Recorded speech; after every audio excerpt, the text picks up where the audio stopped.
દેશના રાષ્ટ્રપતિ ધોરડો ખાતે સફેદ દૂધ જેવા નમક રણમાં કચ્છની હસ્તકલાને નિહાળીને ગદગદિત થઈ ગયા હતા. ત્યારબાદ તેઓએ કેમલ સફારીની મજા પણ માણી હતી.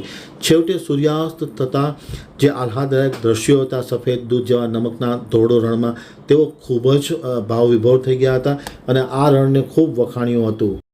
હવે જોઈએ ધોરડો આમતક ન્યૂઝનો એક વિસ્તૃત અહેવાલ. ખાસ કરીને દેશના રાષ્ટ્રપતિ દ્રૌપદી મુર્મુ અને અન્ય મહાનુભાવો ધોરડોના સફેદ રણની મુલાકાતે આવ્યા છે, ત્યારે ખાસ કરીને તેઓ જે કચ્છની હસ્તકળાના કસબીઓ સાથે સંવાદ સાધ્યો હતો અને પરંપરાગત કળાને જીવંત રાખવા માટે નવી પેઢી આ કળામાં જોડાય તે જરૂરી હોવાની વાત રાષ્ટ્રપતિ ઉચ્ચારી હતી. કારીગરો દ્વારા કરવામાં આવતું રોગાન આર્ટ, મડવર્ક, ભરતકામ અને વણાટકામને નિહાળી ખૂબ જ પ્રભાવિત થયા હતા અને હસ્તકળાની વસ્તુઓના વિવિધ સ્ટોલની મુલાકાત રાષ્ટ્રપતિએ લીધી હતી. ત્યારબાદ ખાસ કરીને તેમણે કચ્છના સફેદ રણમાં સૂર્યાસ્તનો આહ્લાદાયક નજારો નિહાળ્યો હતો.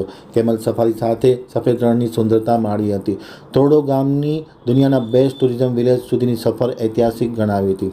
રાષ્ટ્રપતિએ ખૂબ જ પ્રભાવિત થયા હતા. તેમની સાથે ખાસ કરીને રાજ્યપાલ આચાર્ય દેવવ્રતજી, પ્રભારી મંત્રી પ્રફુલભાઈ પાનસરિયા, સાંસદ વિનોદ ચાવડા, ગુજરાત પ્રવાસન નિગમના મેનેજિંગ ડિરેક્ટર એસ છાકચુઆક, જિલ્લા કલેક્ટર અમિત અરોરા, મદદનીશ કલેક્ટર ઈ સુસ્મિતા, પશ્ચિમ કચ્છના પોલીસ અધિક્ષક વિકાસ સુંડા, નિવાસી અધિક કલેક્ટર મિતેશ પંડ્યા, ગુજરાત પ્રવાસન નિગમના જીએમ ચેતન મિસાણ, ભુજના પ્રાંત અધિકારી ડૉક્ટર અનિલ જાદવ, જિલ્લા પુરવઠા અધિકારી અશ્મી હાશમી, નાયબ વન સંરક્ષક બીએમ પટેલ, ભુજના ગ્રામ્ય મામલતદાર શર્મા સહિતના પદાધિકારીઓ ખાસ આ વ્યવસ્થામાં જોડાયા હતા.